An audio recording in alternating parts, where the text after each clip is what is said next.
औज़ुबिल्लाहिमिनश्शैतानिर्रजीम बिस्मिल्लाहिर्रहमानिर्रहीम। शुरू करता हूँ अल्लाह के नाम से जो रहमत रहम करने वाला है। अस्सलाम वालेकुम। आज जो त्यौहार है ईद मिलादुन्नबी का, सभी मुसलमान भाइयों को हम ईद मिलादुन्नबी की बहुत बहुत मुबारकबाद देते हैं। और जो भी नौजवान लोग, बुज़ुर्ग लोग, जो भी गलियाँ, वार्ड, चौक जो भी सजा रहे हैं, उनको भी हम तहे दिल से मुबारकबाद देते हैं। और मेरा इतना कहना है कि नौजवान भाइयों से कि जो जुलूस में गए, जुलूस ख़त्म हो गया तो अपने घर पे वापस आ जाए। कहीं मोटरसाइकिल से हाईवे पे ना जाए, नदी पे ना जाए, ये सब चीज़ से एहतियात करे। और जितने भी नौजवान भाइयों है, बुज़ुर्ग है, जितने मेरे भाई मुसलमान भाई है, ईमान वाले भाई है, सबसे मैं बोलूँगा कि पाँचों टाइम की नमाज़ की पाबंदी करें, नमाज़ पे ध्यान दीजिए। नमाज़ बहुत मेन है, नमाज़ इसको माफ़ नहीं है। नमाज़ पढ़ो और अल्लाह से दुआ करो कि अपने जो मालिक में आफत है वो आफत से अल्लाह ताला पलाऊ टाल दे। जितने भी हमारे मुसलमान भाई जो 12 नवंबर में जमा थे, आज अल्लाह के करम से, अल्लाह के फजल व करम से आज वो रिहा होकर बाहर निकल गए। उनको भी हम मुबारकबाद देते हैं और उनके वकीलों को भी मुबारकबाद देते हैं, उनकी फैमिली को भी बहुत बहुत मुबारकबाद देते हैं कि अल्लाह ताला ने उनको सब्र दिया, सब 1 साल का सब्र दिया इनको। अल्लाह ताला ये सब चीज़ से, अल्लाह मुसलमान भाइयों को ये सब चीज़ से बचाए और 5 वक्त नमाज़ पढ़ने की हर मुसलमान भाई को तौफीक अता फरमाए। बस मैं इतना ही बोल के मैं अपनी बात ख़त्म करता हूँ। अस्सलाम वालेकुम। औज़ुबिल्लाहिमिनश्शैतानिर्रजीम बिस्मिल्लाहिर्रहमानिर्रहीम। मैं अल्ताफ़ कराना वाला एनसीपी तर्जुमान की तरफ से तमाम ही मुसलमान भाइयों को जश्न ईद मिलादुन्नबी की पुरखुलूस मुबारकबाद देता हूँ। कल जश्न ईद मिलादुन्नबी सल्लल्लाहु अलैहि वसल्लम है। कल के दिन हमारे आका सरकार आलम हज़रत मुस्तफ़ा सल्लल्लाहु अलैहि वसल्लम की विलादत हुई। आप ऐसे वक्तों में इस दुनिया में तशरीफ़ लाए जब बुराई आम थी, इंसानियत तड़प रही थी, सिसक रही थी, चारों तरफ बुराइयों का बोलबाला था।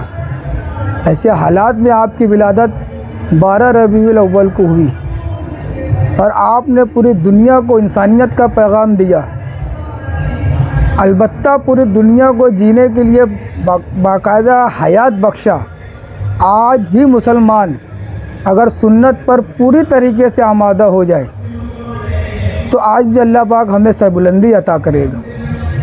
मैं इस चैनल के ज़रिए तमामी लोगों को ये पैगाम देना चाहता हूँ कि कल जुलूस मुबारका में शरीक हों और जिस चीज़ को उलमाए किराम ने हमें मना फरमाया है उस चीज़ से हम मान जाएं। वरना होता ये है कि हम उलमाए किराम की बातों को अगर नज़रअंदाज कर देते हैं तो गलत पैगाम जाता है। और मैं उन तमाम नौजवानों को, इदारों को, कल्बों को मुबारकबाद देता हूँ जो अपने जेब खर्चों को बचा कर रखा, अपनी कमाई में से, मेहनत की कमाई में से बचा कर आज जो सजावट की है, मैं उन्हें मुबारकबाद देता हूँ कि उन्होंने अपनी मेहनत की गाड़ी कमाई आज के दिन सजावट के लिए लगाई है। और मैं इस चैनल के ज़रिए आवाम को ये पैगाम देना चाहता हूँ कि 5 वक्तों की नमाज़ पाबंदी के साथ अदा करें और कल जुलूस ख़त्म होने के बाद नमाज़ों का बाकायदा अहतमाम किया जाए। जुलूस मुबारका के ज़रिए हर चैनल्स यूट्यूब पर ये जुलूस जब लोग देखते हैं तो पूरी दुनिया के अंदर ये बात मालूम पड़ जाती है। आज ही के दिन सरकार दो आलम हज़रत मुस्तफ़ा सल्लल्लाहु अलैहि वसल्लम की विलादत हुई और जब उनकी सीरतों का मुतालिया करते हैं तो यकीनन ईमान में दाखिल होते हैं। जो जुलूस मुबारका निकलता है उसके ज़रिए पूरी दुनिया के अंदर ये पैगाम जाता है कि हम आज ही के दिन अगर ये जुलूस मुबारका ना निकले तो किस तरह हम लोगों को पैगाम देना चाहेंगे। तो उसी के ज़रिए एक तरीके का पैगाम भी जाता है और बाकायदा लोगों तक ईमान की बातें भी पहुंचती हैं, लोग मुतालिया करते हैं, अल्लाह ताला इन्हें हिदायत भी देता है। तो मैं मुसलमान भाइयों से ये गुजारिश करता हूँ कि हम भी अपने अखलाक को इस तरह बुलंद कर ले कि देख कर लोग हमें भी कहे कि आप सल्लल्लाहु अलैहि वसल्लम के उम्मती लोग हैं। मालेगांव मुस्तफ़ा भंगार बाज़ार डायमंड कारपेट होलसेल रेट में कारपेट दिया जाता है। हर किस्म का यहाँ पर कारपेट दिया जाता है। हमारा पता याद रखें, मालेगांव मुस्तफ़ा भंगार बाज़ार डायमंड कारपेट होलसेल रेट में दिया जाता है।